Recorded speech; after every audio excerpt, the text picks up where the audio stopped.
Bonjour ou rebonjour, si vous étiez déjà parmi nous il y a quelques minutes. Bienvenue ici au WEX de Marchand-Famenne. Nous nous retrouvons pour aborder la première thématique de ce Smart City Wallonia 2021. Les plans de mobilité. Les plans de mobilité en milieu rural sont-ils aussi smart qu'en milieu urbain? Nos invités sont Audrey Lebas, chargée de recherche au Smart City Institute, Bertrand Manet, qui est échevin de la mobilité pour la ville de Bastogne, François Belot, député wallon et aussi ex-ministre fédéral des Transports, et Mika Gobetz, qui apportera le message de Belfus Autolise. Si vous avez des questions, des réflexions, à tout moment, le chat est ouvert, il attend vos messages.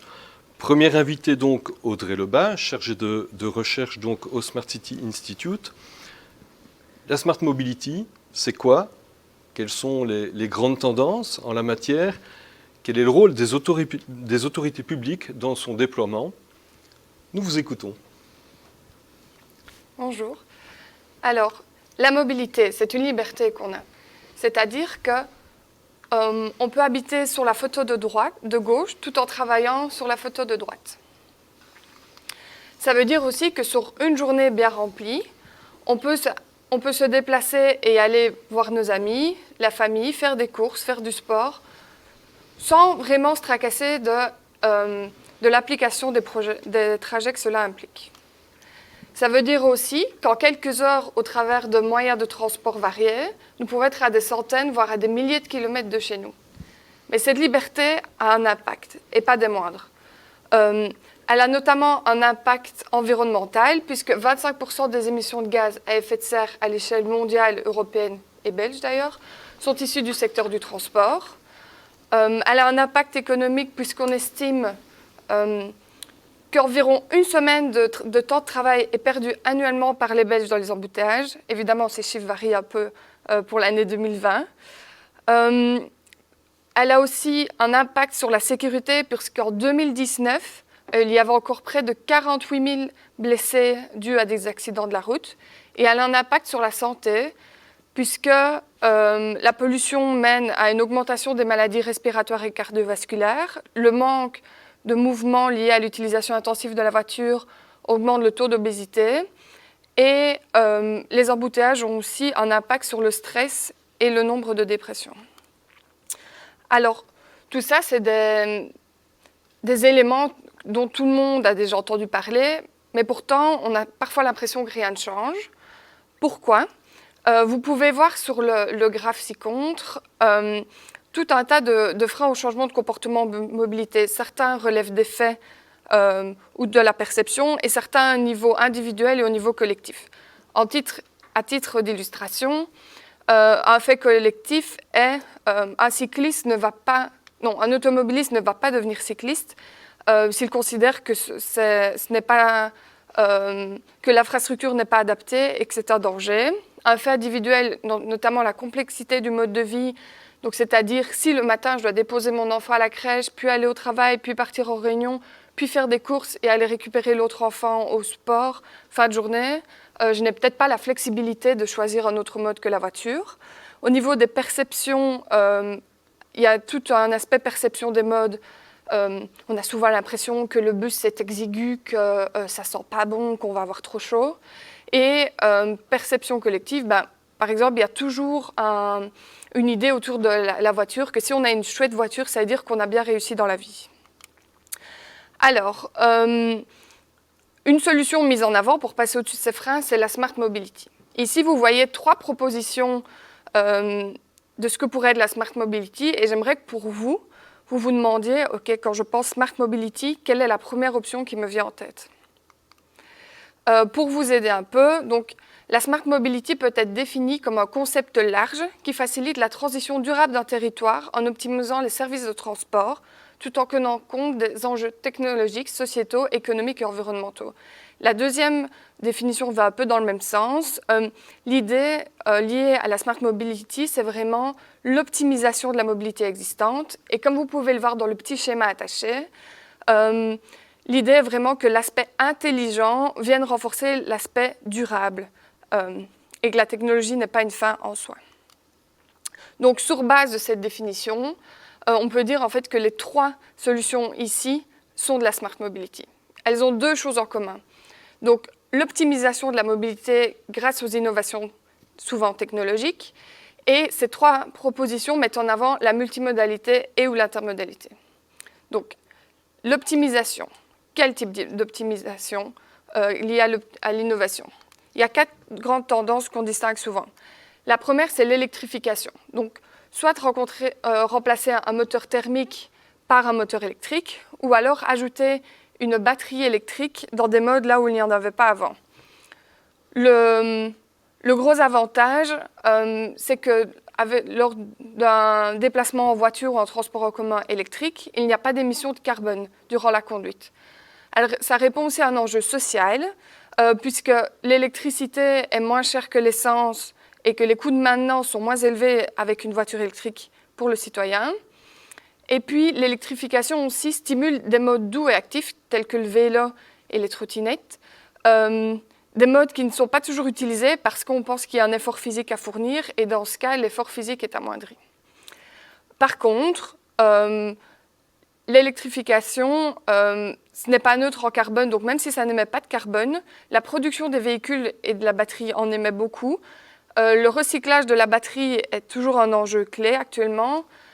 Et puis, il y a tout ce qui est lié à la production d'électricité. Donc, si j'ai une voiture électrique reliée à des panneaux solaires, c'est intéressant. Si ma voiture électrique fonctionne par de l'électricité haute productrice de carbone, donc comme le charbon, l'effort est diminué. Il y a aussi des applications géopolitiques liées à la construction de ces batteries. Et puis, on voit souvent les voitures électriques comme une solution, mais une voiture sur la route, qu'elle soit électrique ou non, utilise toujours la même place. Donc, ce n'est pas une solution contre les embouteillages.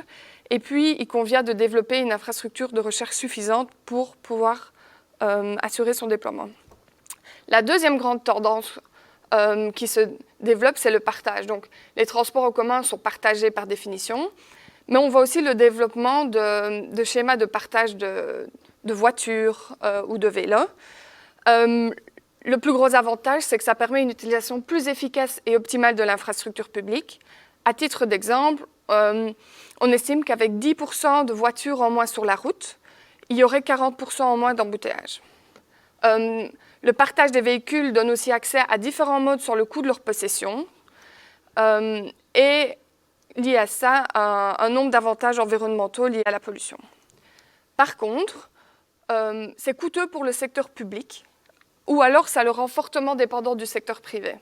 Donc on peut voir, par exemple, dans le cas des trottinettes électriques, si l'opérateur privé décide de se retirer parce que ce n'est pas rentable pour lui, ça implique qu'il n'y en a plus sur le territoire. Ça peut être aussi plus coûteux pour l'utilisateur en fonction de la fréquence d'utilisation. Personnellement, j'utilise mon vélo tous les jours ou un jour sur 2, ça me reviendrait beaucoup plus cher d'en louer un que d'avoir le mien. On peut se poser la question aussi, est-ce que c'est adapté à un contexte pandémique? Est-ce que j'ai envie d'aller prendre une voiture partagée quand je ne sais pas qui vient d'aller dedans et il y a peut-être toussé et mis ces microbes partout? Et puis, il y a un risque d'exclusion numérique, puisque pour avoir accès à un nombre de ces services, il faut disposer d'un smartphone ou d'une carte de crédit. Et alors, ce n'est pas un aspect négatif, mais un aspect à prendre en compte, c'est que le partage de véhicules ne sera évidemment pas de la même manière en milieu urbain que non urbain. On pourra y revenir plus tard. Alors, la troisième grande tendance, c'est la connectivité.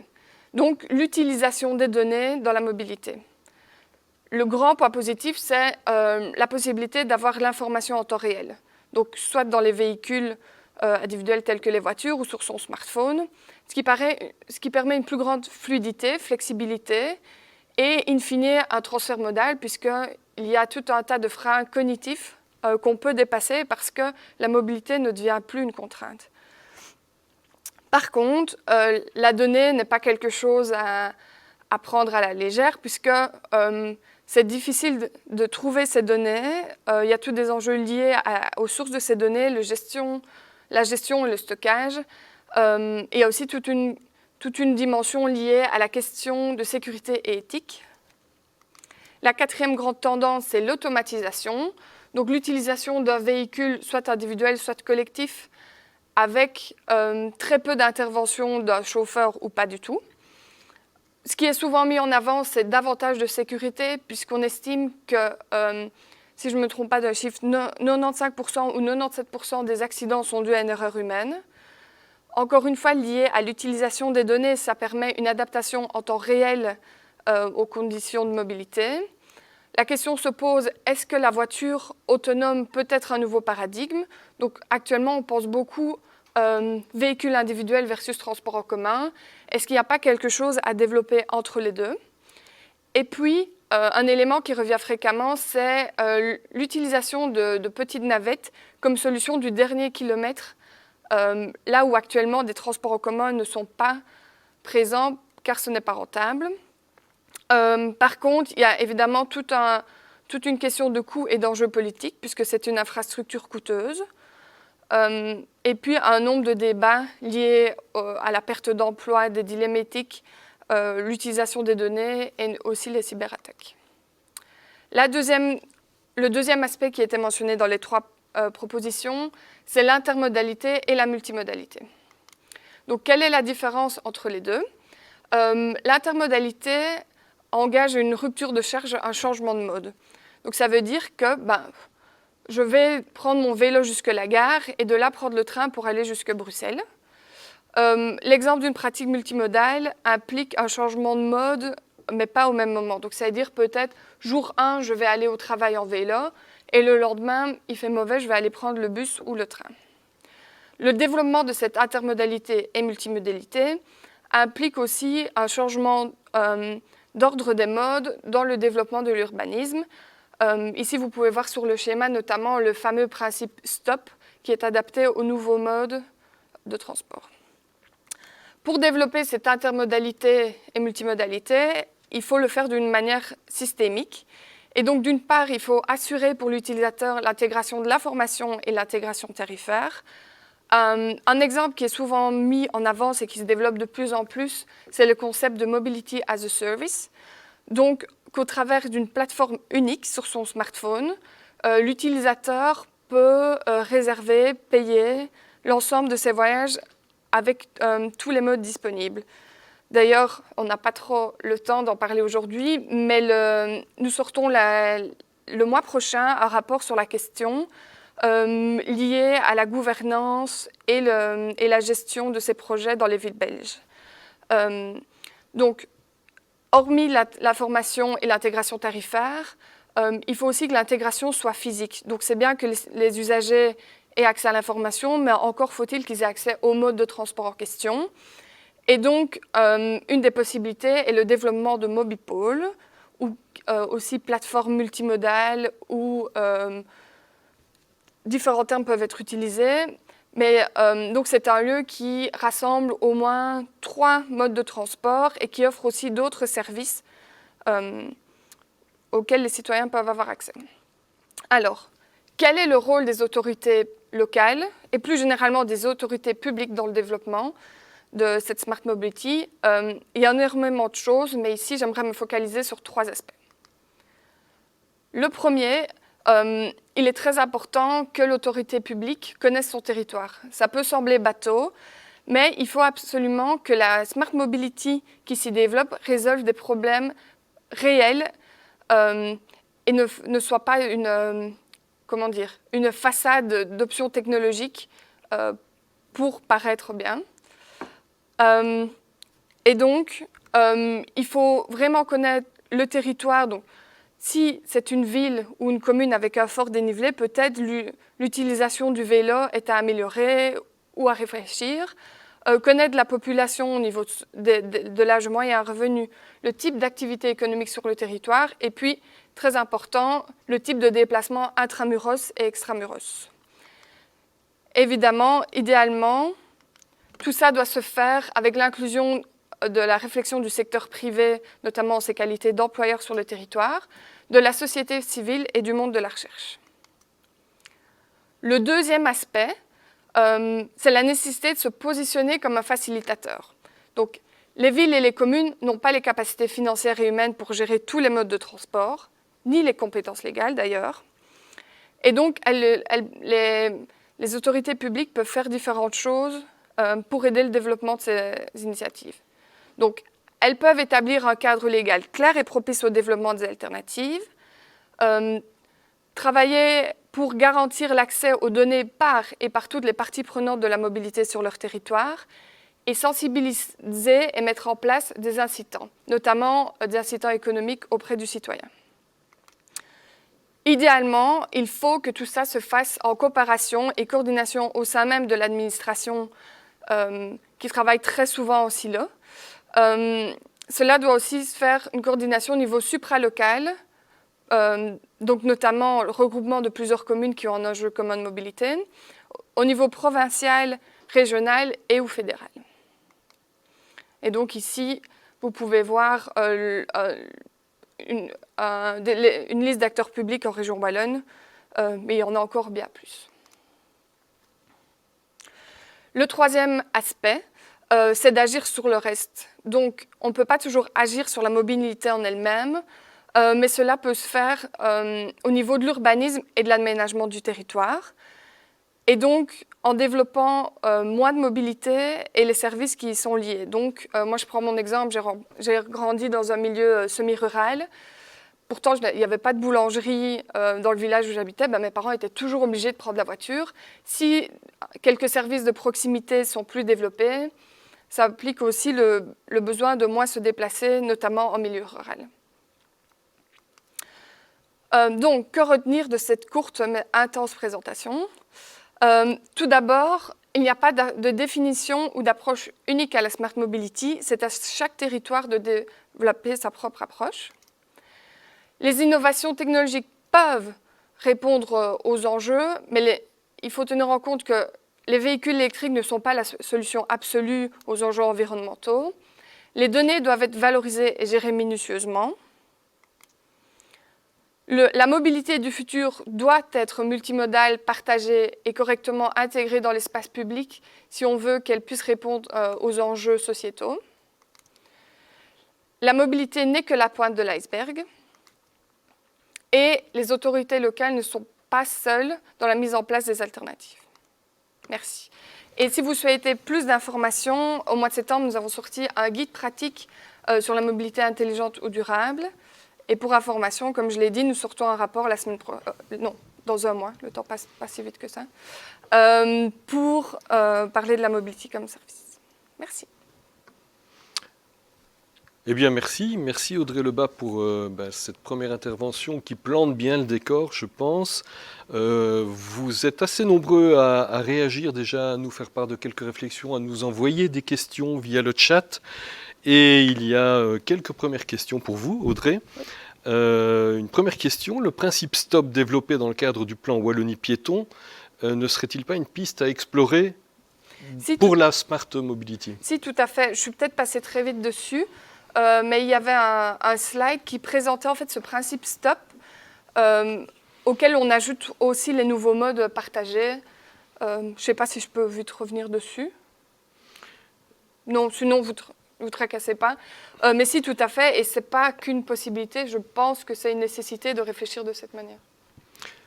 Alors, une autre question qui nous arrive via le chat aussi, pour collecter les données relatives au mouvement des différents véhicules, est-ce qu'il ne suffit pas d'utiliser les caméras de surveillance qui fleurissent déjà partout ?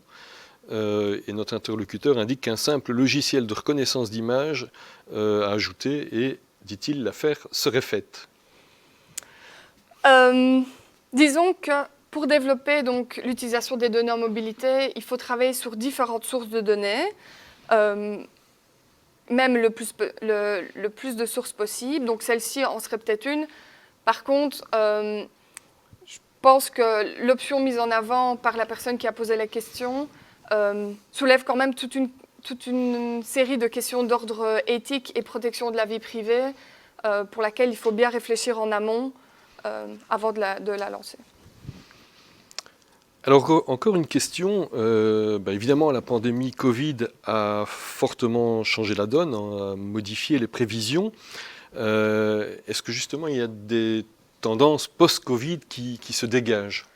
Oui, alors là il est un peu tôt pour tirer trop de conclusions parce qu'on voit des différences entre la première vague Et maintenant, mais ce qu'on peut voir qui se dégage comme tendance, c'est que les modes de transport individuels se sont renforcés. Donc d'un côté, très positivement, la part modale du vélo et des autres instruments de micromobilité individuelle a vraiment augmenté. Mais par contre, on voit aussi que les transports en commun ont été plus délaissés et que la voiture individuelle a repris un peu plus de place. Alors on continue dans les questions. Quels sont les éléments prioritaires pour mettre en place l'intermodalité et la multimodalité de nos territoires?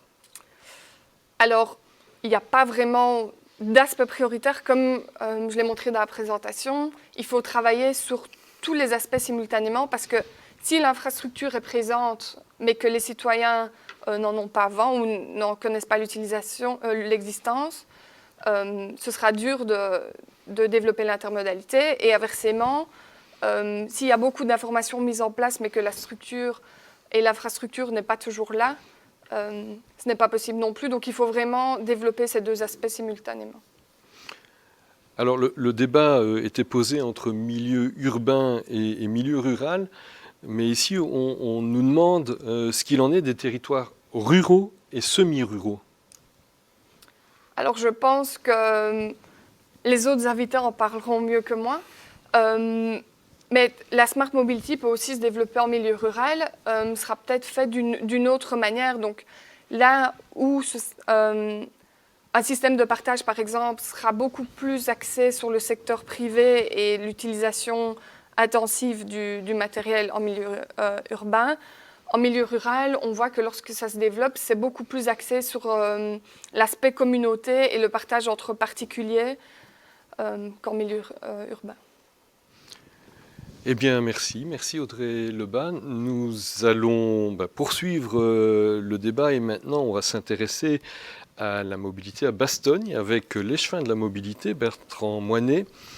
Quels sont les enjeux en termes de mobilité et notamment en termes de mobilité douce dans une commune rurale qui compte une quarantaine de villages et de hameaux? Vous allez nous répondre, Monsieur Moinet. Voilà, bonjour à chacune et chacun. Effectivement, la présentation se fera sous trois axes. Tout d'abord, planter un tout petit peu le décor de Bastogne et de ses villages. Ensuite, on parlera de l'axe stratégique qu'on met en place pour développer et renforcer la mobilité douce au niveau de Bastogne. Et ensuite, on terminera évidemment par les aspects plus smart qui seront mis en place au niveau de Bastogne. Donc au niveau du contexte environnemental, comme vous l'avez dit, Bastogne est une commune rurale d'une superficie de 17 203 hectares, ce qui la place dans le top 10 des plus grandes communes de Belgique. Il y a 39 villages et hameaux, près de 600 km de voirie. Évidemment, c'est colossal pour une commune comme Bastogne qui compte 16 267 habitants en janvier 2020. Il y a une très forte croissance démographique, ce qui démontre aussi tout le dynamisme de la ville, de ses villages, et évidemment de tout ce qui tourne, de tout ce qui anime évidemment la commune. Évidemment, il y a un axe très important qui est l'axe touristique, avec notamment des musées et autres activités qui font de Bastogne un pôle touristique majeur au niveau de la région wallonne. Alors, il est important également de situer au niveau de la mobilité que 56% de la population se concentre dans Bastogne-Ville et les 44 autres pourcents sont répartis dans les villages et hameaux de la commune. Autre point important au niveau de la mobilité, évidemment, c'est que Bastogne rassemble plus de 6 000 élèves. Et quand on dit 6 000 élèves, c'est 6 000 élèves dans la ville, parce qu'effectivement, il y a encore d'autres écoles dans les villages, mais qui sont des écoles maternelles et primaires. Voilà, donc ça c'est important, je pense que pour pouvoir planter le décor au niveau de la ville, parce qu'effectivement, la situation et la photo qu'on peut prendre d'une commune par rapport à une autre peut être différente. On l'a expliqué tout à l'heure, par rapport au mode de déplacement et de mobilité, c'est évidemment important de pouvoir bien situer les choses.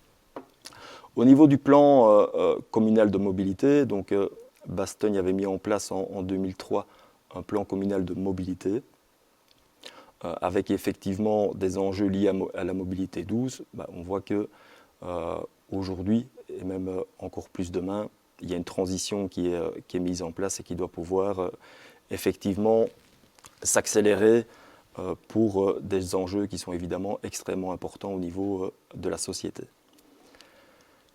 Évidemment, il y a un axe important qui est l'augmentation et l'amélioration des itinéraires cyclables, mais vous allez voir que de ce point de vue-là, la commune de Bastogne a un atout majeur pour pouvoir augmenter et améliorer ses itinéraires cyclables. Et évidemment, et ça on en reparlera, les enjeux d'intermodalité, notamment vélo piéton et transport en commun, sont des choses à renforcer encore plus au niveau de Bastogne.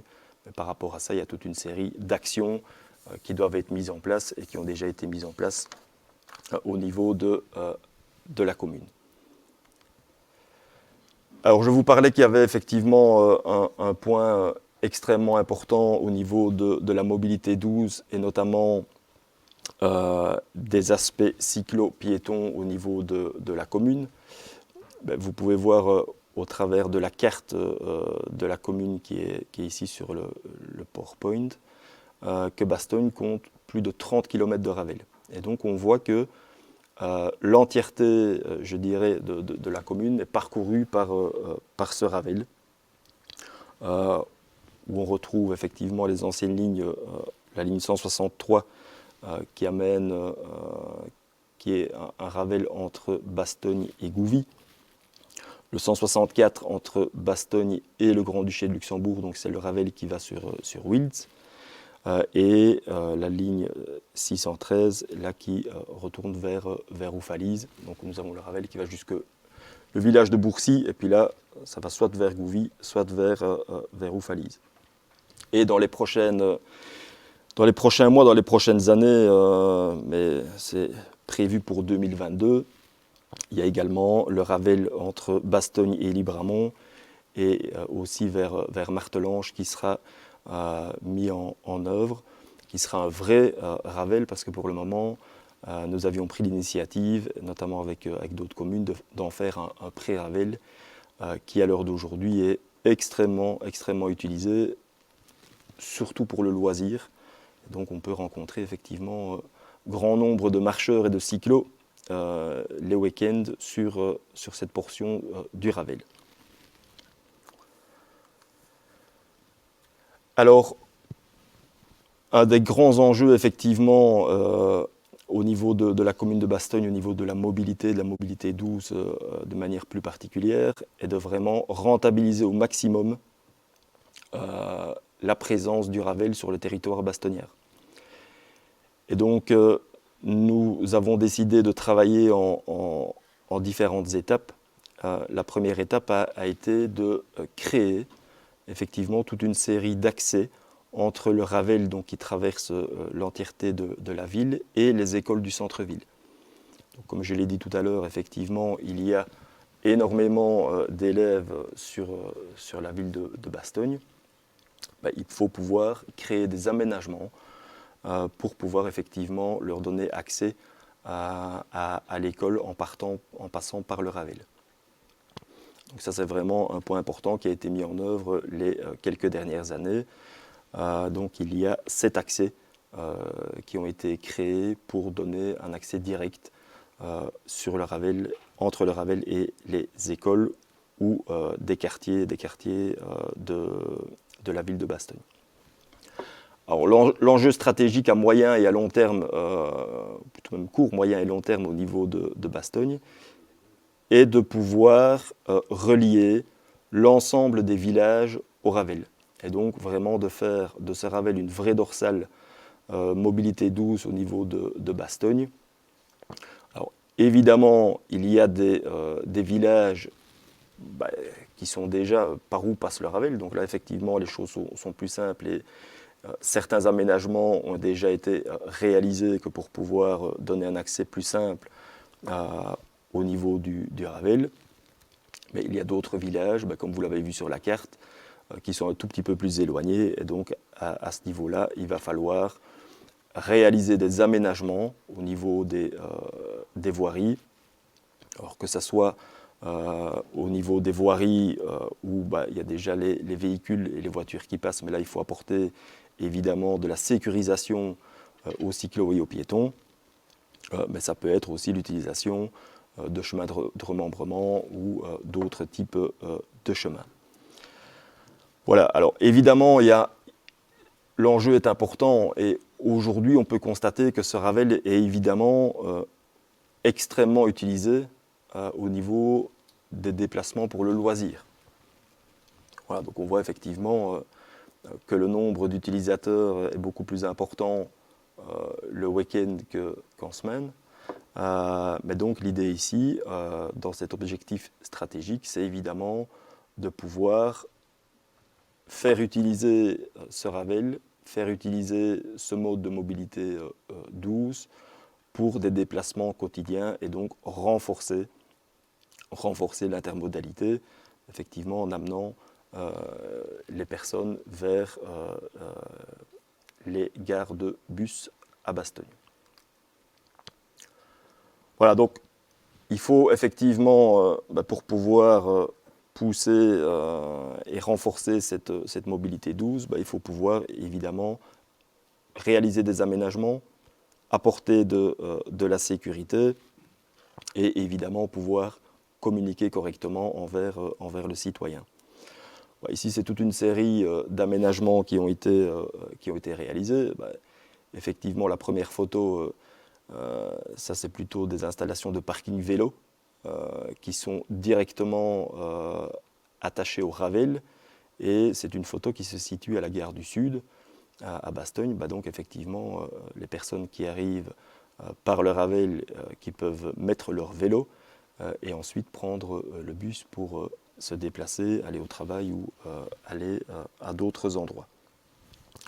Il y a effectivement de plus en plus de mise en place de sens unique limité, donc où effectivement c'est un sens unique, et ça c'est la troisième photo que l'on peut retrouver ici.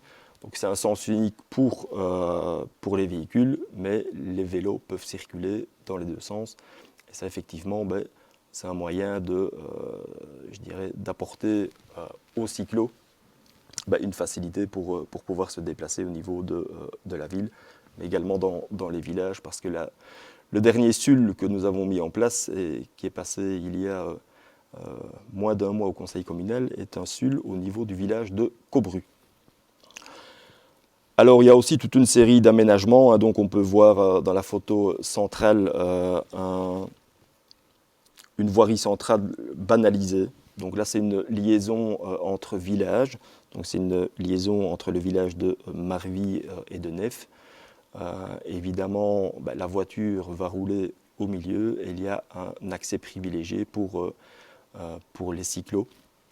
Alors évidemment, tout ça est mis en place dans le cadre de notre réflexion stratégique, parce que tout simplement au niveau de Nef, je vous disais que la finalité effectivement c'est d'arriver à Nef, parce que là il y a une portion qui a été faite, le Ravel passe à Nef et donc effectivement ça permet d'apporter un plus au niveau de la mobilité.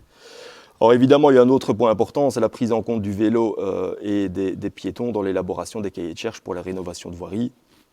Dernier exemple en date, il y a toute la route de marche qui va être refaite au niveau de Bastogne et qui, in fine, arrive jusqu'au Ravel qui traverse la ville. Mais là, effectivement, il y aura des zones qui seront réservées aux cyclos pour pouvoir effectivement parcourir l'ensemble de la route de marche des deux côtés pour pouvoir arriver soit au centre-ville ou soit prendre le Ravel pour aller vers d'autres endroits. Alors, évidemment, on arrive, je dirais, un peu au sujet qui nous occupe et qui nous préoccupe aujourd'hui. Donc nous avons décidé au sein de la commune de Bastogne de pouvoir répondre à l'appel qui avait été lancé de Smart City.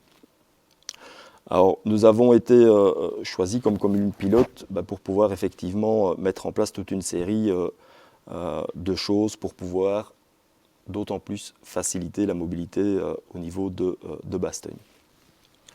Alors, les choses qui sont mises en place, elles seront de 5 ordres, même si les 2 premières sont assez liées. Donc c'est effectivement, ça rejoint un tout petit peu la question qui a été posée tout à l'heure en disant, voilà, avec des caméras, avec toute une série d'autres objets et avec une plateforme intelligente d'analyse des données, on peut effectivement apporter beaucoup de data par rapport à ça. Et donc ici, il y a effectivement cette plateforme qui sera mise en place au niveau de Bastogne. À côté de ça, il y a une borne d'information, donc comme on peut voir sur la première photo ici, qui sera également mise en place dans la Grande Rue à Bastogne. Tout d'abord, c'est une borne qui pourra capter toute une série d'informations, notamment au niveau des caméras ou autres. 2, elle pourra distiller toute une série d'informations aux automobilistes ou autres. Vous voyez qu'il y a un grand écran par rapport à ça. Et 3, c'est une borne qui pourra également, sur laquelle le citoyen, les touristes qui viennent à Bastogne pourront aller dessus et trouver toute une série d'informations, notamment d'informations liées à des itinéraires cyclo, piétons, à des horaires de bus ou autres, si on parle effectivement des aspects plutôt de mobilité. Il y a un 3e point qui effectivement est extrêmement important. Il faut pouvoir, je l'ai dit tout à l'heure et ça a été dit lors de la précédente intervention, il faut pouvoir communiquer un maximum envers les citoyens et envers les utilisateurs. Et donc ici, il y a aussi le développement d'une application mobile pour informer le citoyen. Informer le citoyen non seulement sur les aspects mobilité, évidemment, que ce soit au niveau des itinéraires cyclo-piétons. On arrive à Bastogne, on va aller dans un village, ou on est dans un village, on va aller vers Bastogne, ok, quel itinéraire je dois choisir en tant que cyclo ou que piéton par rapport à ça. Donc il y a aussi les horaires de bus qui pourront être mis en place, ça qui va évidemment faciliter l'intermodalité. Ça pourra aussi être les places de parking. Voilà, j'arrive sur Bastogne, je veux trouver une place de parking proche de tel ou tel endroit, effectivement, ça pourrait être possible avec ce genre d'application qui, évidemment, sera des informations qui seront logiquement en temps réel et donc qui pourront apporter une information la plus précise possible aux citoyens ou aux touristes qui arrivent à Bastogne. Le 4e point, c'est l'éclairage intelligent. Évidemment, ça, c'est plutôt un aspect de sécurisation des déplacements doux. Évidemment, il y a toute une série d'axes, notamment les traversées piétonnes, où effectivement, à partir du moment où il fait un peu plus sombre, clairement, il faut pouvoir indiquer et sécuriser ces traversées piétonnes. Mais ça peut être également, notamment au niveau des villages, mais également aussi au niveau de la ville, les traversées du Ravel, le Ravel qui traverse notamment des voiries, que ce soit des voiries nationales ou que ce soit des plus petites voiries, il faut pouvoir prévenir et l'automobiliste et le cyclo ou le piéton qui a une traversée qui est là et donc il faut avoir une attention un peu plus particulière. Et le 5e point qui est mis là en place, c'est effectivement de pouvoir indiquer, donc c'est des parkings qu'on appelle intelligents. Alors, il n'y a pas vraiment de parking intelligent, mais on les appelle de cette manière-là également. C'est de pouvoir dire, voilà, sur tel type de parking, il y a autant de place. Je pense que la communication est importante parce qu'on a toujours tendance à vouloir se garer à 3 mètres du commerce où on souhaite aller. Mais que ça serait beaucoup plus simple peut-être s'il y a 200 mètres de là ou 300 mètres de là, il y a un parking qui peut accueillir évidemment grand nombre de véhicules. Mais évidemment tout ça, au travers de la plateforme, au travers des applications, vont pouvoir donner l'information aux personnes qui veulent se garer. Voilà, donc évidemment, tout ça va permettre d'apporter un plus au niveau de la mobilité.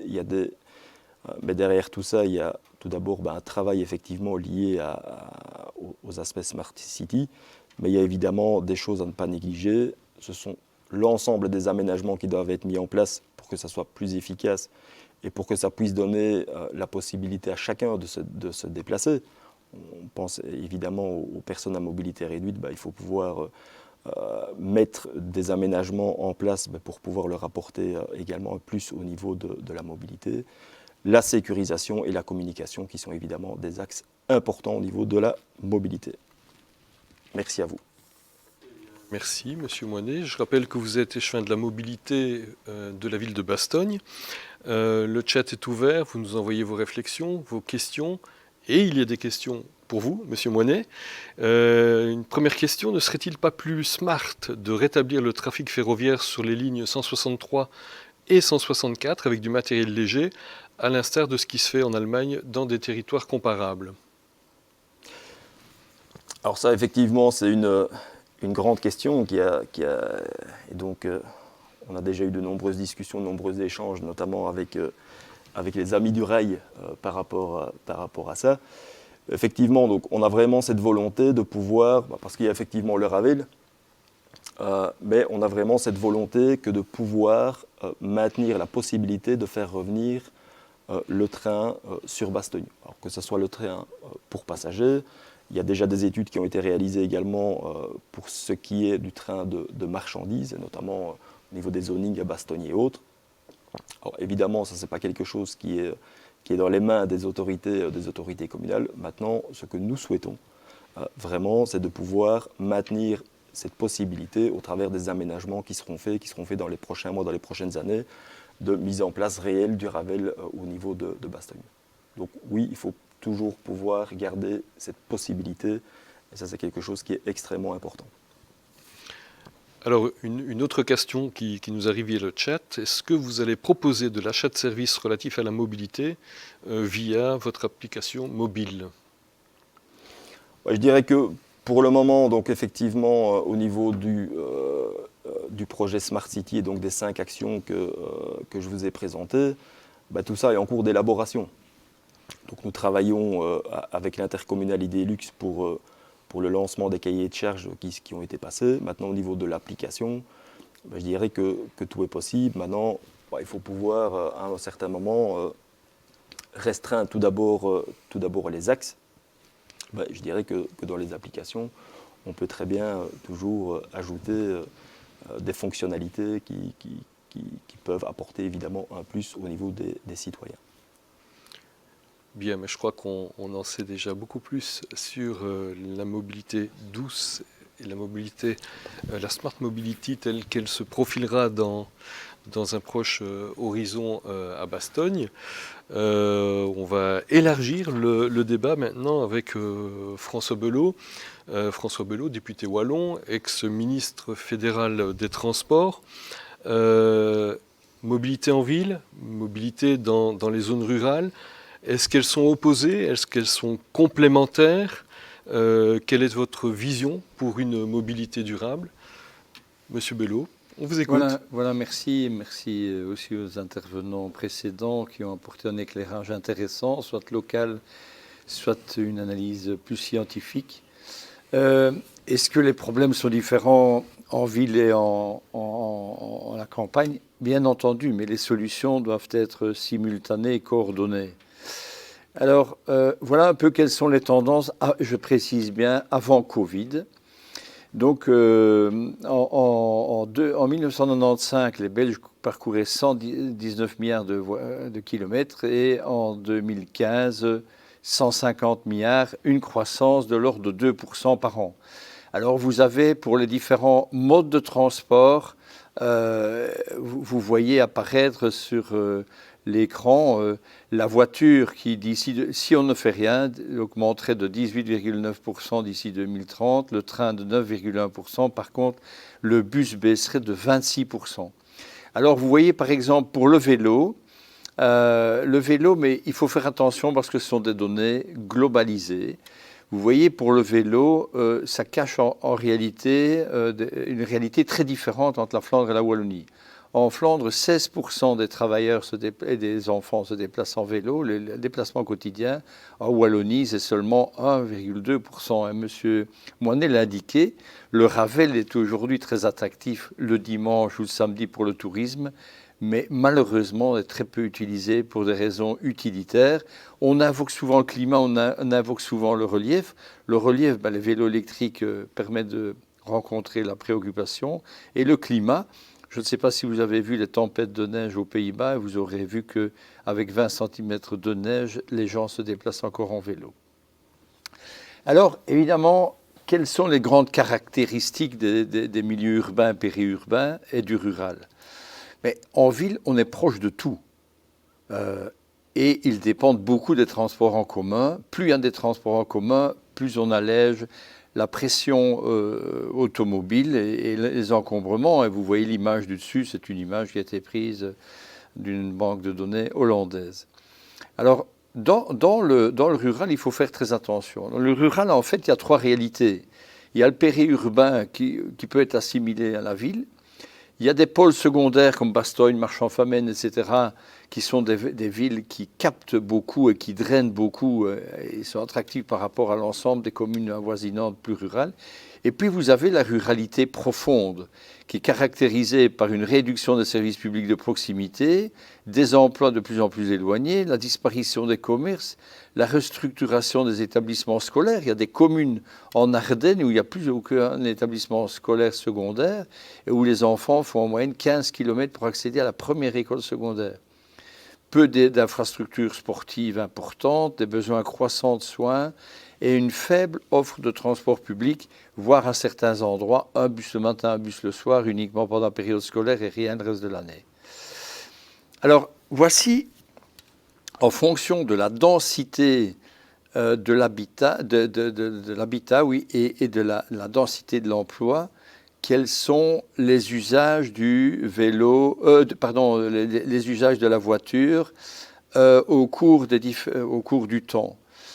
Eh bien, quand vous avez à gauche, ce sont les communes peu densément habitées et avec une faiblesse d'emploi salarié faible, eh bien, vous avez une dépendance à la voiture qui est quasiment de 90%.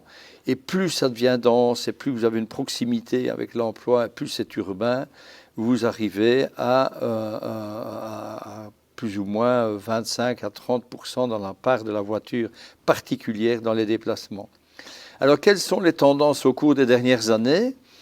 Eh bien, pour les communes à faible densité, les communes dites rurales, j'essaie de trouver le pointeur, voilà, ici, je ne sais pas, eh bien, on continue à avoir une croissance de la demande de déplacement, en ce compris, et surtout une croissance de la voiture. C'est une part de la voiture.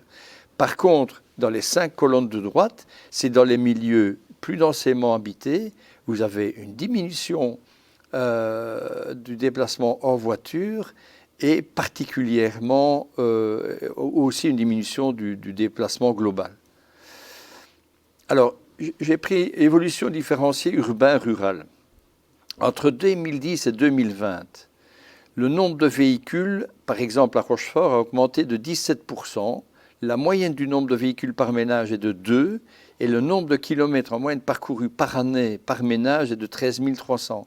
Là-dedans, c'est globalisé. Vous allez dire, je fais plus de kilomètres. Oui, vous êtes actif, mais à côté de ça, il y a des personnes âgées, des couples âgés qui n'ont pas de voiture. Mais bon, voilà, c'est des moyennes. Alors, Bastogne a 20% de voitures en plus, et je ne compte pas, évidemment, les voitures luxembourgeoises, je n'ai pas la statistique, il y a quand même pas mal de gens qui ont des voitures immatriculées au Grand-Duché parce qu'ils y travaillent. Et la moyenne des kilomètres parcourus de 15 000. Vrai sur ce mois, qui est la Wallonie profonde, urbain profond, 26% de véhicules en plus, 2,4 véhicules par ménage, 18 000 km par an.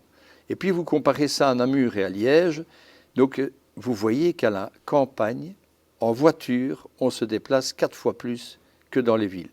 Et évidemment, le débat sur la taxe kilométrique, vous voyez tout de suite la raison pour laquelle les élus ruraux s'insurgent contre une taxe kilométrique qui ne tiendrait pas compte de ces éléments-là. Parce qu'avant de mettre une taxe kilométrique, il faudrait d'abord donner une alternative en transport en commun qui soit de qualité, financée par les pouvoirs publics.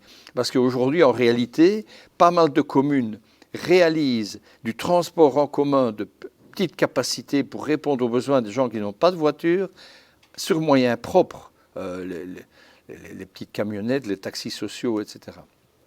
Alors, quels sont les motifs de déplacement à Bruxelles et la périphérie? Eh bien, on voit que pour le travail, les motifs, c'est 13,8%. Quand d'autres activités, les loisirs, les courses, etc., représentent beaucoup plus. Les écoles, c'est 5,2%. Mais si vous faites le même exercice dans l'espace rural, les écoles, il y a des communes, par exemple, comme Jeudine, le déplacement pour les écoles, c'est 35%. Parce qu'il n'y a plus d'écoles secondaires à Jeudine et qu'il n'y a quasiment pas de bus scolaire.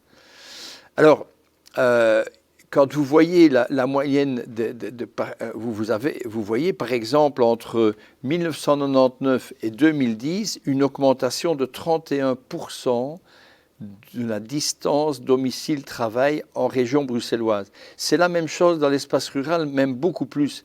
Pourquoi? Parce que les pôles d'emploi se sont beaucoup plus concentrés dans des pôles, dans des villes-pôles ou dans des parcs d'activités économiques.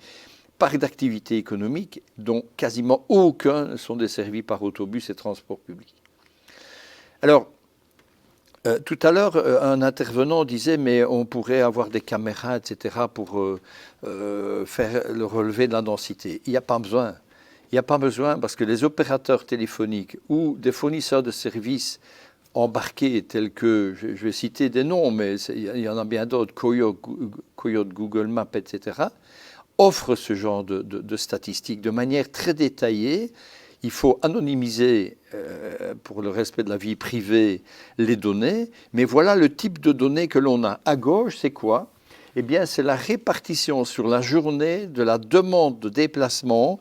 Et vous voyez des pointes très fortes le matin. La moyenne de journée, voilà, elle est ce qu'elle est. Et puis, encore des moyennes très fortes. Aux Pays-Bas, par exemple, ils ont agi sur ces données. En réduisant la pointe du matin à la pointe du soir et en augmentant les déplacements en journée. Comment ont-ils fait? Ils ont désynchronisé les rentrées scolaires. Pourquoi est-ce que toutes les écoles doivent rentrer entre 8h et 8h30? Voilà. Et la même chose dans les entreprises. Et sur la droite, vous avez la part du train dans les déplacements vers Bruxelles. Et qu'est-ce qu'on voit? C'est que plus on habite loin de Bruxelles, plus les gens prennent le train. Donc la personne de Namur qui va à Bruxelles travailler, elle prend le train, mais la personne de Lannes, de La Hulpe, de Overijse, etc., prend sa voiture, alors que s'il regardait bien sur les applications qui existent aujourd'hui déjà, les temps de parcours sont plus courts en train qu'en voiture. Je prends toujours l'exemple de Ciney-Gembloux. Si vous allez de Ciney à Gembloux, quel que soit l'endroit où vous habitez à Ciney, même dans un village, eh bien, vous gagnez 10 minutes si vous prenez le train pour vous rendre à Namur ou à Gand par rapport à la voiture. Pourquoi y a-t-il encore 60% de Cinassiens ou d'habitants de Gembloux qui continuent à prendre la voiture pour se rendre au boulot à Namur, alors qu'en train, ce serait beaucoup plus court et plus facile et moins coûteux puisqu'il n'y a pas les problèmes de parking. Alors, l'impact économique des coûts de la congestion, selon l'OCDE, ça représente entre 4,3 à 8,6 milliards d'euros en Belgique par année. D'autres études de la KU Leuven l'ont estimé aussi. Et donc, à côté de l'impact économique, vous avez aussi l'impact environnemental et sanitaire. Madame Lebas en a parlé tout à l'heure, les effets des gaz à effet de serre sur la santé. Et il faut savoir que le secteur du transport a une hausse de 22% des émissions de gaz à effet de serre, alors qu'on devait baisser de 15% pendant la période. Donc ça veut dire un delta de 37% par rapport aux objectifs. Alors, comment faut-il? Que faut-il faire? Mais je pense qu'il faut agir à différents endroits. D'abord, le mental shift, c'est le comportement des gens. Pourquoi le Wallon ne va-t-il pas en vélo? Pourquoi le Rochefortois, le Bastognard, le Sinassien, le Jean-Bloutois ne va-t-il pas en vélo au boulot ou à l'école alors qu'ils ont déjà un Ravel à côté de chez eux? Quand il n'y a pas d'aménagement, ben c'est compliqué. Le mental shift, c'est aussi le covoiturage. Pourquoi deux voisins qui vont quasiment à 100 mètres l'un de l'autre travailler ne font-ils pas du covoiturage? Alors que, comme Mme Lebas l'a expliqué, si 10% des Belges faisaient du covoiturage, il y aurait 30 à 40% de bouchons en moins. Voilà, je reviendrai un peu, pourquoi ne prennent-ils pas les transports en commun, etc. Alors, le modal shift, ben, ça veut dire le changement de mode, hein, l'intermodalité, la multimodalité, et puis tous les problèmes, ça réduirait la congestion routière. Alors, le problème belge, il est quoi? Il est que, donc, dans le plan d'action, il y a une maîtrise de la demande et de la gestion de l'eau, je vais revenir dessus. Quel est le problème belge? En fait, c'est que les compétences de la mobilité sont réparties entre l'État fédéral, qui a la SNCB dans ses attributions, plus le code de la sécurité routière. Par contre, les régions sont compétentes sur les infrastructures routières, sur les transports publics locaux et sur la sécurité routière, partie, placement des signaux, etc. Et donc, ça complexifie énormément les choses. Ce qu'il faut, et j'ai plaidé, nous avons travaillé avec les administrations régionales et les ministres régionaux, à l'établissement d'un organe interfédéral qui aurait la capacité de trancher. D'abord, de collecter les données. De collecter les données. C'est vraiment très important. Alors, pourquoi cette vision interfédérale?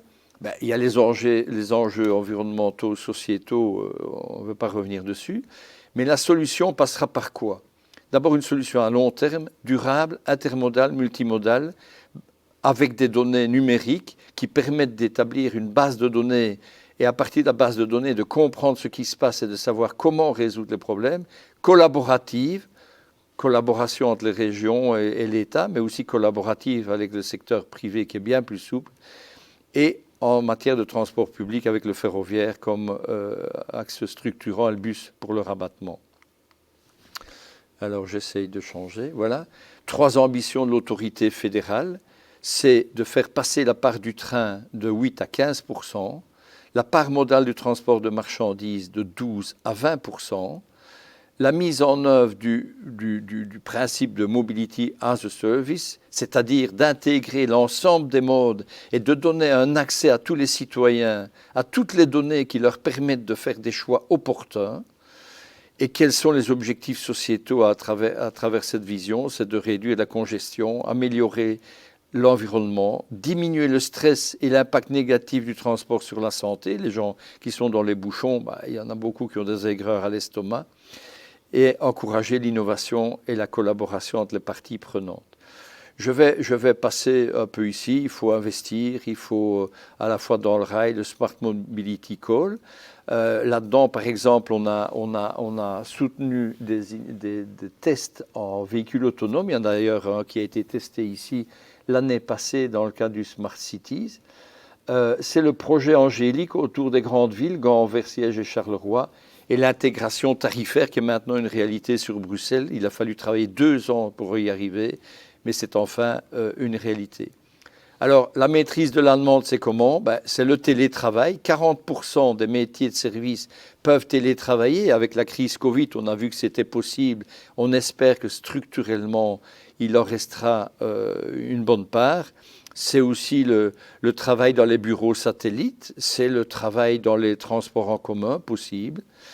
Alors, en matière de maîtrise de la demande, le but, c'est de désaturer le trafic en heure de pointe, quitte à ne plus devoir se déplacer par le télétravail. Alors, lors des deux, par exemple en ferroviaire, pour montrer que des stratégies d'offres peuvent marcher, eh bien, en 2017, on a ajouté 5,1% de trains, en 2020, 4,7%, dont le doublement du nombre de trains sur des lignes rurales. La moyenne des temps de parcours a baissé de 3% dans les trains, mais il faut encore faire des efforts. Mais le résultat de tout ça, c'est que fin 2019, avant la crise Covid, il y avait une augmentation en 3 ans de 11% d'usagers du train. Voilà, ça c'est le réseau RER autour de Bruxelles. Qu'est-ce qui manque pour compléter Le dispositif, c'est des parkings relais. La difficulté est politique. Ni la Flandre ni la Wallonie ne veulent financer des parkings relais qui serviraient à améliorer la mobilité bruxelloise. Donc il faut vraiment passer des accords de coopération. Alors, les déclarations politiques de la Wallonie, c'est ceci: une réduction des gaz à effet de serre de 55% à l'horizon 2030, diminuer la part modale de la voiture d'un tiers d'ici 2030, augmenter la part modale de la marche, augmenter la part modale du vélo, augmenter la part modale des transports en commun de 25%, donner la priorité aux bus, soutien à mobilité 12, aucune nouvelle voirie d'extension, investissement de 2 milliards. Alors, je vais revenir ici. Les véhicules autonomes, eh bien, par exemple, l'auditeur tout à l'heure qui est intervenu en disant pourquoi pas remettre des véhicules sur des anciennes lignes de chemin de fer. Je pense que remettre des voies de chemin de fer et des véhicules sur rail, ce serait peut-être une solution, mais je pense que la solution qui est la plus viable économiquement, mais qui a encore besoin d'un peu de temps à la mise au point, c'est des véhicules autonomes sur le réseau Ravel. Ça nécessite évidemment des investissements, notamment la Convention de Vienne. La 5G, il faudra l'accepter, voilà, il faudra progresser. Voilà.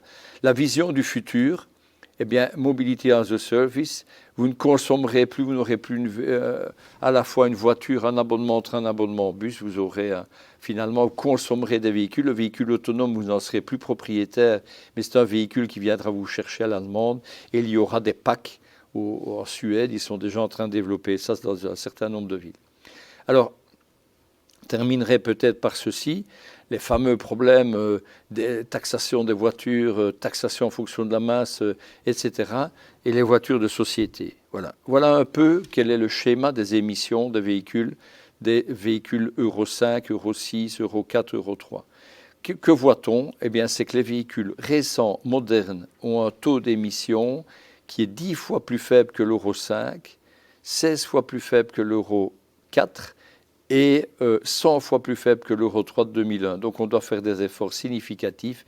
Et voilà, le parc de voitures société en Belgique, c'est 2% des émissions et c'est 50% des immatriculations des véhicules neufs. Ce qu'il faut faire, c'est un effort pour faire disparaître les véhicules anciens du parc automobile, ou en tout cas s'assurer qu'ils sont bien entretenus. Voilà, merci. Merci Monsieur Belot. Beaucoup d'informations très intéressantes, des perspectives intéressantes dans ce que vous avez développé. Quelques questions. Est-ce qu'il y a une solution d'amélioration de la mobilité en Belgique qui est possible, sachant que les compétences sont éclatées entre région, État fédéral, donc entre ce dont on rêve et le réalisme, quelle est la part du possible? Voilà, sur papier, l'organe existait, c'est le comité interministériel des ministres de la mobilité qui a été créé en 2002, qui ne s'est quasiment pas réuni jusque 2016, suite au problème du RER et des retards, etc. J'ai voulu relancer cet organe et finalement il y avait une demande de tous les ministres, mais ils ne se réunissaient pas. Et on a eu des résultats. Le premier résultat, d'abord, ce sont les accords de coopération pour relancer et finaliser le RER. Le deuxième résultat, c'est le billet unique sur la zone de Bruxelles et 11 km aux alentours, et ils doivent continuer pour trouver une solution pour les 30 km. Mais il faut poursuivre. La solution de la mobilité en Belgique, le pays est petit. Le nombre d'habitants, c'est la taille de la ville de Paris et de sa sous-région. Et donc, on ne va pas avoir des règles flamandes, des règles bruxelloises, des règles wallonnes. Vous voyez tout le débat sur la taxe kilométrique. Il faut d'abord apporter une solution au transport en commun à Bruxelles, investir dans les transports en commun, et puis après, peut-être y réfléchir.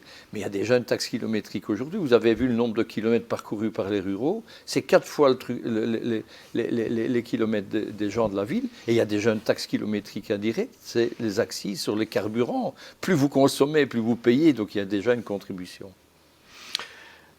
Alors, une autre question, et je rappelle que vous pouvez toujours nous faire part de vos réflexions, de vos questions via le chat. Une autre question, elle concerne l'industrie belge. Est-ce que l'industrie est préparée à ces défis du futur? Eh bien, vous savez qu'en Belgique, il y a 2 centres de testing de véhicules autonomes. C'est un à Genk et un autre de Toyota dans la proximité de Bruxelles. Les entreprises belges sont à la pointe. Vous savez en 2016, on avait identifié 300 start-up actives dans le secteur. Le problème, c'est qu'ils n'étaient pas fédérés. Donc on a créé un organe qui les fédère et on a fait un appel avec subvention pour soutenir, un appel pour les produits, les idées les plus intéressantes au niveau fédéral, en les soutenant financièrement. Et un certain nombre d'outils ont été mis en place, par exemple l'intégration du système entre le TEC et de Lane pour déterminer les temps de parcours et voir où il y avait des problèmes. Les trottinettes électriques, le système, 2 entreprises ont été subventionnées. Et bien d'autres idées qui ont été conçues pour éviter que les GAFA ne viennent acheter finalement. Parce que on a aussi le cas d'une start-up belge qui avait mis au point un très beau produit. Et plutôt que de le valoriser en Belgique, ils ont une telle offre qu'ils n'ont pas refusé l'offre. Et c'est une des GAFA qui est venue racheter les logiciels. C'est un peu dommage, mais voilà, l'industrie belge est prête. Et vous avez par exemple dans le port d'Anvers, de Gand, des initiatives qui ont été prises en Smart Cities en utilisant aussi des drones et où ils ont développé la 5G pour pouvoir résoudre les problèmes de mobilité, parce qu'on parle souvent des problèmes de mobilité de Bruxelles, mais si vous connaissez un peu Anvers, évitez d'aller à Anvers un vendredi pour être certain de rentrer chez vous dans les 3 heures, parce que c'est une ville terriblement embouteillée où ils cherchent aussi des solutions, mais nous avons des acteurs belges qui vont même à la conquête du monde avec leurs produits. Merci Monsieur Belot. On va maintenant accueillir à distance notre 4e invité, Mika Gobetz de Belfius. On a parlé pas mal du Ravel ce matin déjà. Vous allez nous parler du leasing vélo. Est-ce que c'est une alternative, une vraie alternative? Qu'est-ce que le bike lease, ses avantages? Comment ça fonctionne? On est tout oui, Monsieur Gobetz. Merci beaucoup, bonjour à tous. Donc oui, je m'appelle Mika Gobetz et je suis responsable de tout ce qui est New Mobility chez Belfius Autolease. Et donc aujourd'hui, je vais vous parler de notre offre de produits de leasing vélo. Donc, comme les autres intervenants l'ont déjà dit, donc on est vraiment dans un monde en plein changement. Clairement, le Covid a vraiment accéléré ce changement. Et ce changement se sent vraiment dans nos habitudes de travail et clairement dans la façon dont on se déplace. Et donc, fini le temps où on travaillait 5 jours au bureau. Et on pense aussi qu'à l'avenir, et on espère, ça va perdurer. Donc, la mobilité doit clairement devenir quelque chose de beaucoup plus flexible. On doit pouvoir combiner plusieurs moyens de transport et ceci de façon vraiment durable. Et quand je dis durable, c'est important parce qu'on sait que la durabilité est vraiment au sein de l'agenda des différentes entreprises.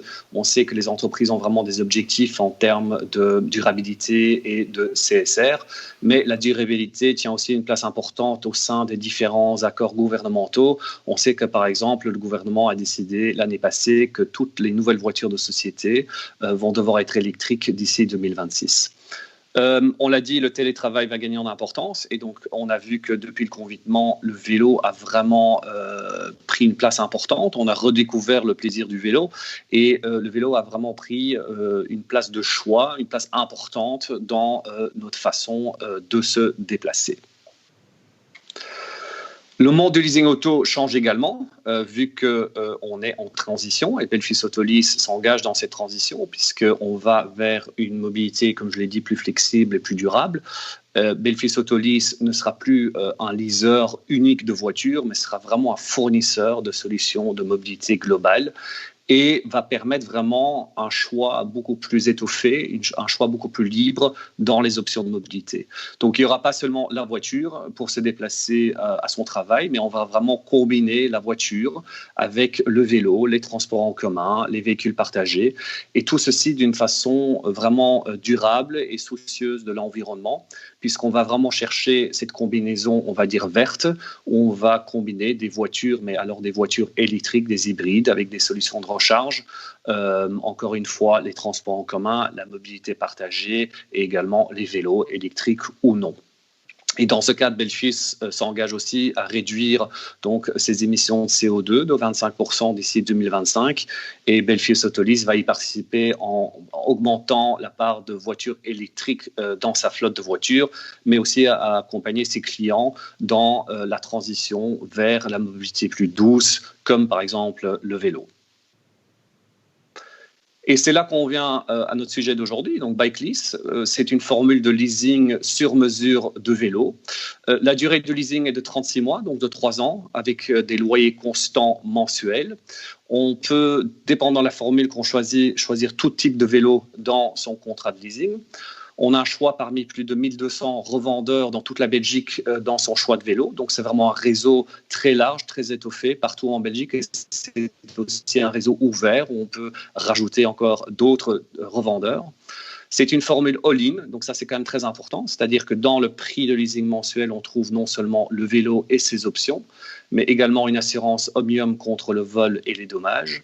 Et ensuite, on peut encore ajouter 2 options en plus dans le prix du leasing, c'est l'entretien, la maintenance auprès de son revendeur local où on a acheté le vélo, et également une assistance dépannage, c'est une assistance 24 heures sur 24, 7 jours sur 7, qui est faite par le VAB. À la fin du contrat, donc à la fin des 36 mois, on a une option d'achat. Cette option d'achat vaut 16% de la valeur d'achat du vélo. C'est une option d'achat qui n'est pas obligatoire, c'est une option, mais on se rend compte que dans la réalité, une grande majorité, je dirais 80-90% des utilisateurs, des cyclistes, lèvent l'option d'achat. Pour cette offre, Belfius Autolease s'est associé avec Cyclis. Cyclis, c'est une société belge, plus précisément limbourgeoise, qui est active depuis environ 2017 dans le leasing de vélos.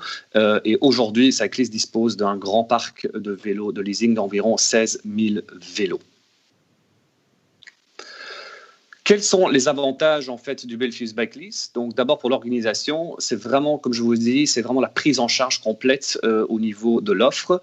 Donc c'est vraiment une offre all-in, tout en un, avec un service d'accompagnement de l'organisation et de support. Donc on va vraiment aller très loin dans l'assistance, dans les conseils, dans l'organisation de sessions d'information pour les collaborateurs, le suivi ensuite des offres et de commandes, et bien sûr le choix parmi les 1200 revendeurs dont je vous parlais avant. Tout va être centralisé au sein d'une seule facture qui sera envoyée en fin de mois pour tous les contrats. Et ça facilitera vraiment la tâche administrative pour l'organisation. Il existe également un outil de gestion en ligne qui va permettre vraiment de gérer la flotte de vélos. Et il y a également un simulateur en ligne avec lequel les collaborateurs peuvent faire des simulations de leasing de différents types de vélos. Bien sûr, le vélo est positif pour l'image de l'employeur, de l'organisation, puisque c'est bon pour l'environnement, c'est sain pour les salariés et ça permet vraiment d'avoir un meilleur déplacement, une meilleure mobilité et une mobilité plus flexible également. L'avantage fiscal, elle est là aussi, vu que le coût du leasing et les indemnités kilométriques, dont on parlera après, peuvent être déduits jusqu'à 100%. Ça dépend clairement du régime d'imposition ISOC ou IPM, mais ça, il faut vraiment que l'organisation en parle avec son partenariat social ou fiscal, par exemple son secrétariat social. Et pour l'employee branding, c'est important également, on vient d'en parler. L'avantage pour l'utilisateur, également la prise en charge dont on vient de parler, donc il y a vraiment un accompagnement dans l'offre et dans la commande, dans ces process. On a vraiment une tranquillité d'esprit en tant qu'utilisateur puisqu'on a non seulement le vélo, mais on a tous les accessoires avec. Donc comme je vous ai dit, il y a l'assurance et on peut aussi ajouter en option donc, tout ce qui est entretien et dépannage. Ce vaste réseau de distribution est quand même important puisque chaque utilisateur aura en principe un revendeur très près de chez lui. Donc, on n'a pas un réseau avec que quelques revendeurs, mais on peut vraiment souvent aller dans son propre village, dans son revendeur local pour choisir son vélo. Et puis, les autres avantages, quand même très importants, dépendant de la formule, on peut utiliser le vélo aussi à des fins privées. On en parlera par la suite. On peut échelonner le paiement dans le temps, c'est-à-dire qu'on ne doit pas faire une dépense importante. Un vélo électrique, c'est quand même un certain budget. On ne doit pas faire une dépense importante d'un seul coup. On peut vraiment échelonner le paiement dans le temps, donc sur les 36 mois, mensuellement. On a une possibilité de recevoir des indemnités kilométriques pour tout ce qui est déplacement, domicile, lieu de travail sur certaines conditions. En effet, on en parlera un peu plus tard. Et comme je vous l'ai dit, il y a la possibilité de rachat du vélo en fin de contrat grâce à l'option d'achat de 16%. Donc, quelles sont les différentes possibilités au niveau de l'offre Bikelease? Donc, en fait, on vous propose 3 formules en fonction de vos besoins. La première formule, c'est les vélos flotte. Ensuite, on va parler des vélos de fonction. Et on va finir par parler du vélo Net et Flex, qui est en fait notre offre qui a le plus de succès. Donc, on va commencer avec les vélos flotte. Rapidement, les vélos flotte, quelles sont vraiment les caractéristiques? Bon, les vélos flotte, il y a uniquement un usage professionnel qui est permis. En effet, le vélo peut être déduit jusqu'à 100% en fonction du régime, encore une fois, auquel on est soumis, donc ISOC ou IPM. Mais ça, de nouveau, il faut voir avec votre partenaire social ou fiscal pour avoir leur avis. En fait, dans ce cas-ci, dans les vélos de flotte, on peut commander qu'un modèle standard de vélo. Donc, pour toute la flotte, on aura en principe un modèle standard. On a un outil en ligne dont je vous ai parlé qui sera à la disposition du Fleet Manager pour gérer toute la flotte. Et ici, l'exemple typique des vélos de flotte, c'est les vélos de police. Ils sont tous les mêmes, c'est un modèle standard et c'est utilisé qu'à des fins professionnelles. Pour vous donner un exemple chiffré, donc on va prendre un vélo d'une valeur catalogue de 2 500 €. On a déjà dit, les vélos de flotte, il y a uniquement un usage professionnel et interne, ce qu'on nous on appelle dans le jargon pour les déplacements travail-travail. Les vélos de police vont vraiment servir que dans le travail de tous les jours. Pour les employeurs, on a fait un petit calcul, un vélo de 2 500 € en frais de leasing vaut environ 93 € par mois. Cela inclut la TVA et le service light, c'est-à-dire l'assurance Omnium pour les dommages et les vols. Ce montant sera facturé chaque mois à l'organisation. Pour les collaborateurs, il n'y a aucun avantage puisque le vélo n'est utilisé qu'à des fins professionnelles, donc il n'y a pas d'indemnité kilométrique, par exemple, pour un usage privé. Ensuite, on a les vélos de fonction. Alors, la grosse différence, c'est ici, en effet, il y a un usage privé qui est permis. Donc, il y a un usage professionnel et privé. Par contre, l'usage privé est vraiment à définir par l'employeur. C'est vraiment à définir par l'organisation pour voir quelles sont les règles d'utilisation du vélo à des fins privées via un règlement interne. Donc, c'est vraiment au cas par cas. La déduction, encore une fois, est possible jusqu'à 100%. L'outil en ligne, bien sûr, est disponible aussi pour gérer toute la flotte. Et ici, vraiment, l'exemple qu'on a pour les vélos de fonction, ce sont des vélos qu'on peut utiliser sur les sites universitaires. Ce sont des vélos qu'on peut utiliser sur les sites hospitaliers.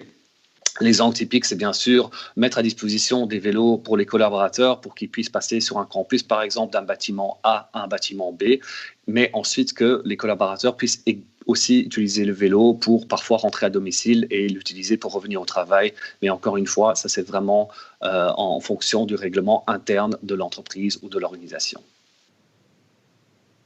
On va reprendre le même exemple chiffré, donc du vélo qui a une valeur catalogue de 2 500 €. Dans ce cas-ci, le vélo de leasing peut être utilisé pour des déplacements professionnels, mais aussi pour des déplacements privés. Bien sûr, le vélo a le même prix. On est à 93 € par mois de frais de leasing, TVA incluse, service light. Encore une fois, le vélo peut être déductible.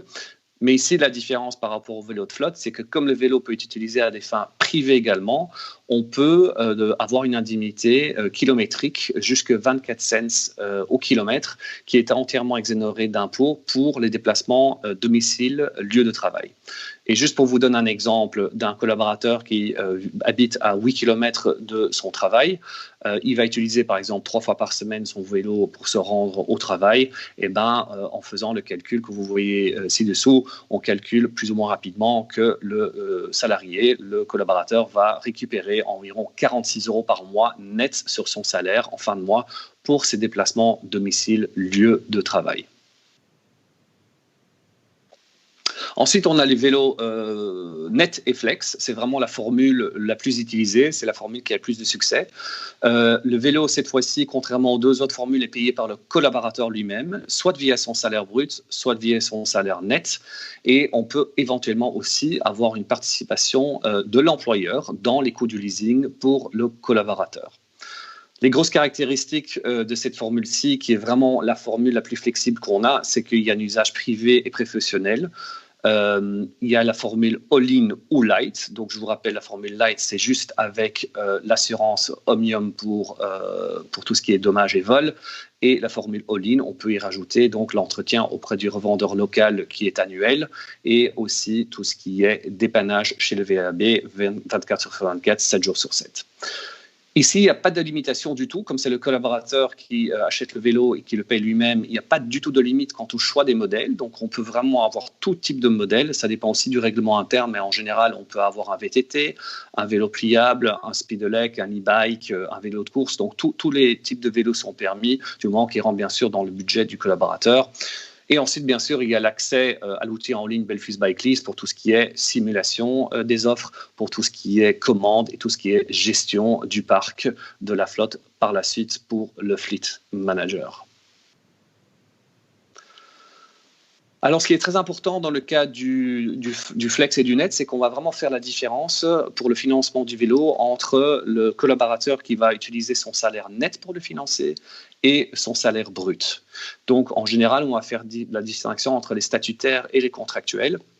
Donc, pour les statutaires qui sont, par exemple, barémisés, on va utiliser le salaire net. Donc, on va déduire les frais du leasing du salaire net. Pourquoi du salaire net? Parce que, comme les statutaires sont souvent barémisés, on ne peut pas descendre en dessous d'un certain barème pour le salaire brut. Et donc, si on fait la déduction du salaire brut, on va souvent tomber en dessous du barème légal et c'est interdit. Et donc, on va devoir aller ponctionner sur le salaire net. Si on ponctionne sur le salaire net, on appelle ça le net-net. Il n'y a pas d'avantage fiscal pour le collaborateur. Et dans ce cas-là, il n'y a pas d'exigence spécifique non plus, puisqu'il n'y a pas d'avantage fiscal pour l'utilisation du vélo dans le cadre du privé ou du professionnel. Par contre, l'organisation, l'entreprise peut décider d'intervenir. On le voit régulièrement que l'entreprise ou l'organisation décide d'intervenir pour participer, on va dire, au financement du leasing vélo pour ses collaborateurs. On donnera un exemple au slide suivant. Pour les contractuels, c'est un peu différent parce que les contractuels ne sont pas toujours barémisés. Dans ce cas-là, on peut faire une déduction, si possible, du salaire brut. Donc, non plus du salaire net, mais du salaire brut. On verra un exemple chiffré par la suite. Et dans ce cadre-là, on rentre dans ce qu'on appelle un échange salarial brut-net. Et à ce moment-là, on rentre dans un cadre d'avantage fiscal. Et comment on rentre dans un avantage fiscal? À ce moment-là, pour pouvoir avoir cet avantage fiscal brut net, il faut pouvoir prouver qu'on fait au moins 20% de ses déplacements domicile de travail avec le vélo en question. Si on ne sait pas faire la déduction par salaire brut pour un contractuel, on retombe sur le même système que le statutaire, c'est-à-dire qu'on va déduire les frais de leasing du vélo du salaire net et à ce moment-là, il n'y a pas d'exigence, encore une fois, spécifique quant à l'utilisation privée ou professionnelle du vélo puisqu'on n'a pas d'avantage fiscal. Donc ici, l'exemple chiffré pour un peu vous expliquer comment ça fonctionne pour le FlexNet et vous donner quelques exemples chiffrés. On a le même vélo, donc le même vélo avec un valeur catalogue de 2 500 €. Bien sûr, le prix de leasing n'a toujours pas changé, il est toujours de 93 € par mois, TVA incluse, service light. Le montant peut être déductible jusqu'à 100%, dépendant bien sûr encore du régime d'imposition. La différence ici, c'est que l'employeur peut décider d'intervenir et participer aux frais de leasing pour son collaborateur à concurrence d'un montant qu'il prédétermine lui-même pour ses collaborateurs. Donc là, on va faire, comme on l'a vu au slide précédent, la distinction entre les statutaires et les contractuels. D'abord, pour les statutaires qui sont par exemple barémisés, on va faire une déduction sur le salaire net. Donc dans ce cas-ci, on a vu que les frais de leasing sont de 93 € par mois. À ce moment-là, on va déduire sur le salaire net les frais de leasing de 93 € par mois. Maintenant, si l'employeur décide d'intervenir dans les frais de leasing du collaborateur, on a pris l'exemple où on a une participation de l'employeur de 50 €. Mais à ce moment-là, le coût net pour l'employé du vélo est de 43 €. C'est tout simplement le prix du leasing, le frais de leasing de 93 € moins la participation de l'employeur de 50 €. Et donc, on calcule rapidement quel est le coût net total du vélo pour le cycliste en fin de route. Eh ben, dans le cas où l'employeur décide d'intervenir à concurrence de 50 €, c'est 43 € qui sont déduits de son salaire net en fin de mois sur les 36 mois, la durée du contrat. Plus, il ne faut pas oublier la valeur résiduelle du vélo. Donc ça, c'est la fameuse option d'achat de 16% en fin de contrat qui vaut 400 € dans ce cas-ci. Donc le coût total du vélo sera d'environ 1 900 € pour le collaborateur. Si maintenant l'employeur décide de ne pas intervenir dans les frais de leasing du collaborateur, on aura le cost total de 93 € dans les frais de leasing qui seront déduits du salaire net du collaborateur. Et donc on aura 93 € fois les 36 mois plus la valeur résiduelle. Et donc on arrive à un coût total d'environ 3 700 € pour le collaborateur. Le deuxième cas de figure, c'est les contractuels. Donc le contractuel, lui, on va, si possible, faire une déduction sur le salaire brut dans ce cas-ci, et on rentre ce qu'on appelle l'échange salarial, où le prix du leasing, donc les fameux 93 € seront déduits du salaire brut. Et quand on déduit du salaire brut, à ce moment-là, on ne va payer ni contribution patronale, ni cotisation sociale, et donc ça revient à une retenue sur le salaire net d'environ 43 €. Donc tous ces calculs vont devoir être calculés entre brut net par votre partenaire social ou fiscal, et souvent sont calculés par les secrétariats sociaux. Donc ici, on vous donne une idée de grandeur, mais c'est vraiment, ça va dépendre de chaque organisation, de chaque entreprise. Les calculs seront légèrement différents. Donc, quel est le coût total net pour l'employé, le collaborateur, le cycliste, après 3 ans? Il sera des 43 € qui seront déduits de son salaire, fois les fameux 36 mois, plus la valeur résiduelle. Donc, on sera à environ 1 900 € par mois. Ensuite, on a encore l'indemnité kilométrique qu'on avait aussi dans notre formule d'avant, qui va être de 24 cents, enfin jusque 24 cents au kilomètre, et qui sera complètement exonéré d'impôts. Et ça sera possible pour le statutaire et pour le contractuel. Dans les deux cas, on pourra récupérer ces frais exonérés d'impôts pour notre déplacement domicile, lieu de travail. Donc voilà une explication rapide sur le Balik-Nice. Merci pour votre attention et je serai ravi de répondre à vos questions s'il y en a. Eh bien oui, il y en a effectivement, tous à vélo en tout cas. Lorsque le territoire où l'on habite, où l'on vit, où l'on travaille s'y prête, certains semblent prêts à embrayer. Une question pour vous justement, Mika Gobetz. Est-ce que le leasing de vélo est actuellement déjà possible pour les administrations communales ? C'est une très bonne question, c'est tout à fait possible et clairement on va rentrer dans ce cadre de ce qu'on appelle FlexNet, donc il faut vraiment regarder, il n'y a pas de subside possible pour l'instant déjà, mais on peut utiliser ce fameux FlexNet où on va utiliser pour le statutaire le formule net, pour les collaborateurs le Flex en utilisant le salaire brut. Bien, écoutez, merci beaucoup. Je pense que les explications sont claires et on va clôturer tout doucement ce débat. Il y a entre-temps une autre question qui est arrivée pour Audrey Loba. La Smart Mobilité fait la part belle à la connectivité, mais comment intégrer les personnes plus âgées pour qui la voiture semble indispensable ? La question à 1 million. C'est vrai qu'il y a vraiment un risque de fracture numérique, mais sachant que le développement de la connectivité en mobilité ne va pas se faire du jour au lendemain non plus. Et donc, c'est un changement de mobilité qui peut s'induire petit à petit. Je pense notamment aussi au rôle des centrales locales de mobilité en Wallonie, qui, pour les personnes qui n'auraient pas accès à cette numérisation ou pas l'envie de s'y prêter, pourraient se tourner vers ces centrales aussi pour avoir accès à la formation et demander une assistance. Mais voilà, matinée déjà très riche, très intéressante. Le débat se poursuivra très certainement. On va faire une petite pause maintenant et puis on se retrouvera pour une deuxième thématique à 11h30. Quel est l'impact de la digitalisation sur les pouvoirs locaux ? À suivre donc, toujours sur le même canal, à partir de 11h30. Et un tout grand merci à nos différents orateurs. À tout à l'heure.